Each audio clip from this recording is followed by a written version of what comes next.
असं म्हणतात ना की तुमची संगत तुम्हाला घडवत असते आणि बिघडवतही असते. तर मला तर कधी वाटलं नव्हतं की गडकरी साहेब असं काहीतरी चुकीचं बोलतील, पण आपले पंतप्रधान खोटे बोलतातच.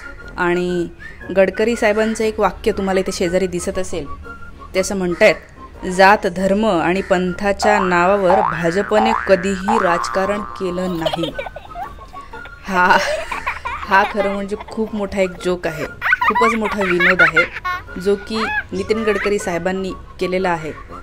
मला विश्वास नाही बसत आहे की हे असं ते म्हणाले, कारण की त्यांचा एक स्वभाव आहे, ते खूप ऑनेस्ट आहेत असं मला कायम वाटतं. म्हणजे ते चुकीच्या पक्षामध्ये आहेत, पण ते स्वतःच्या पक्षातल्या लोकांविषयी बोलत असतात आणि जे काही बोलतात ते खूप ऑनेस्ट बोलतात. त्यांना असं वाटलं की चुकीचं चाललेलं आहे या पक्षात, तर ते बोलतात.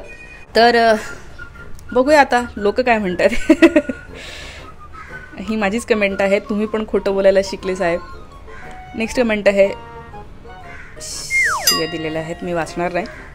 नेक्स्ट, गडकरीने मोदींचं उष्ट पाणी पिलं वाटतं एवढे.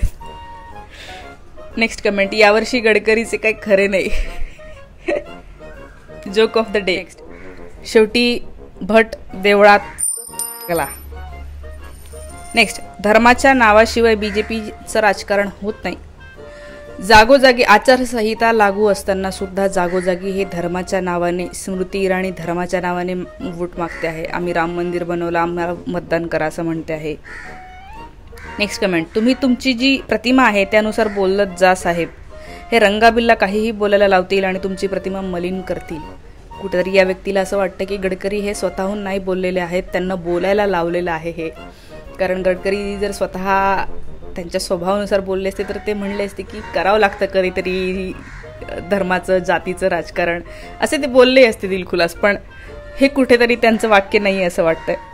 नेक्स्ट, खोटं बोल पण रेटून बोल. नेक्स्ट, यालाच म्हणतात संगत गुण ते सोबत गुण. ते शेठ रोज मुस्लिम लोकांचे नाव घेऊन काँग्रेसवर खापर फोडत आहेत की येस. कालच आपल्या पंतप्रधान असं म्हणाले की काँग्रेसचा जो जाहीरनामा आहे तो मुस्लिम लीगशी संबंधित आहे, मुस्लिम लीगसाठी बनवलेला आहे असं वाटतंय. खरं पाहिलं तर यांना 400 पार जायचं आहे, पण यांचा अजूनही जाहीरनामा आलेला नाही आहे की हे नेमकं काय करणार आहे निवडून आल्यावर. काँग्रेसने जाहीरनामा तयार केला तर त्याला हे नाव बोट ठेवत. नेक्स्ट कमेंट, मी म्हटलंय तसंच, आम्ही येडे. उगाच मोदी बोलत असतात का काँग्रेसचा जाहीरनामा असा आहे तसा आहे, जनतेला मूर्ख समजता का भाजपवाले. गडकरी साहेब पण आता पक्के भाजपसारखे वागायला लागलेले आहेत तुम्ही पण. पहिले सगळं रुबाब होता, लोक जाब विचारायला लागलेत आता.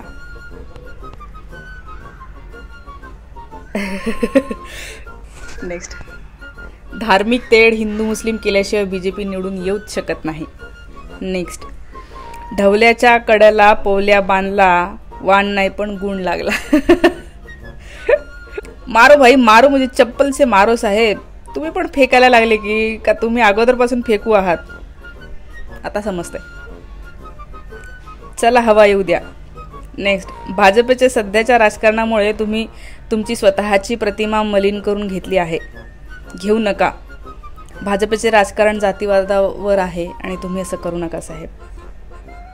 नेक्स्ट, ओनली विकास भाऊ ठाकरे MP नागपूर. विकास भाऊ ठाकरे जे गडकरींच्या विरोधात उभे राहिलेले आहेत आणि त्यांच्यासाठी पण नागपूरचे अनेक माझे मित्रमैत्रिणी, मी कॉलेजला नागपूरला होती तर मला फोन करून ते सांगत आहेत की आम्ही विकास ठाकरेंना सपोर्ट करत आहोत, जे पूर्वी गडकरींना सपोर्ट करायचे. तर त्यांचं असं म्हणणं आहे की गडकरी खूप चांगला माणूस आहे पण आता चुकीच्या जागी आहे, त्यामुळे आम्ही यावेळेला तर नाही देणार त्यांना मत. कारण की अल्टिमेटली ते संसदेमध्ये जातील आणि मोदींनाच सपोर्ट करतील, मोदींच्या सगळ्या धोरणांना, कायद्यांना सपोर्ट करतील. त्यामुळे आता तरी आम्ही गडकरी साहेबांच्या सोबत जाणार नाही असं अनेक लोकांचं म्हणणं आहे नागपूरमधल्या.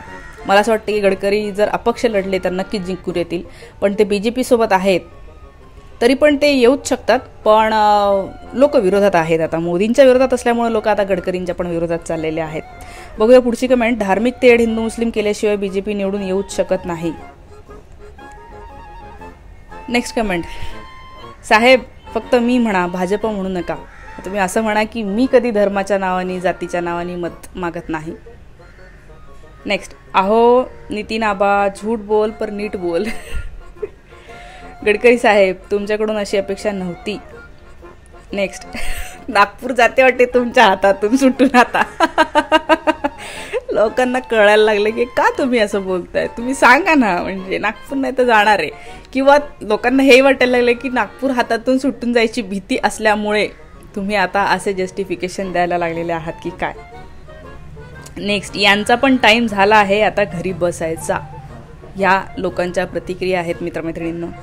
धर्माच्या नावावर राजकारण फक्त काँग्रेस करते, काँग्रेसपासून सर्व जनतेने सावध राहावे असं एक जण म्हणतोय. नेक्स्ट कमेंट, तुम्ही तरी नका फेकू तात्या. नेक्स्ट, भाजपचे राजकारण फक्त विकासाच्या नावावर आहे आणि स्माइल करतोय म्हणजे हसतोय. नेक्स्ट, साहेब तुम्ही सुद्धा. Okay, noted. खाली तर बाबा एका व्यक्तीने एवढ्या स्माइली दिलेल्या, गडकरी एवढे विनोदी असतील असं नव्हतं वाटलं. खरंच आहे, मला हसू आलं. म्हणजे मी खरंच मला असं वाटलं काय जोक आहे. म्हणजे खूप लोकांनी स्माइली इथे कमेंटमध्ये टाकलेल्या आहेत. तर असं आहे ते सगळं. बघा, भाजपमध्ये जे आपण म्हणतो ना की गडकरीची एक अशी व्यक्ती आहे जी की खूप काम करते, त्यांची मिनिस्ट्री खूप काम करते. आपण जे आत्ता विकास म्हणतो, रस्ते झाले म्हणतो, तर जो काही विकास दिसतो ते गडकरींच्या मिनिस्ट्रीमुळेच झालेला दिसतो आहे मॅक्सिमम. आणि ते खूप मोकळे बोलणारे आहे, खरं बोलणारे आहे. चांगलं असेल तर चांगलं, वाईट असेल तर वाईट बोलणारे आहे. स्वतःबद्दल, स्वतःच्या पक्षांबद्दलही किंवा मित्रांबद्दलही. तर पण आता गडकरी असं बोलायला लागलेले आहेत आणि लोकांनाही त्यांच्याबद्दल काय वाटतं हे आपल्याला इथे दिसलंय. तुम्हाला गडकरींच्या या वाक्याविषयी काय वाटतं, हे वाक्य कुठून आलं आहे असं तुम्हाला वाटतं, मला कमेंटमध्ये नक्की कळवा. आणि चॅनल अजूनही सबस्क्राईब केलं नसेल तर नक्की सबस्क्राईब करा. थँक्यू. भेटूया पुढच्या व्हिडिओमध्ये. धन्यवाद.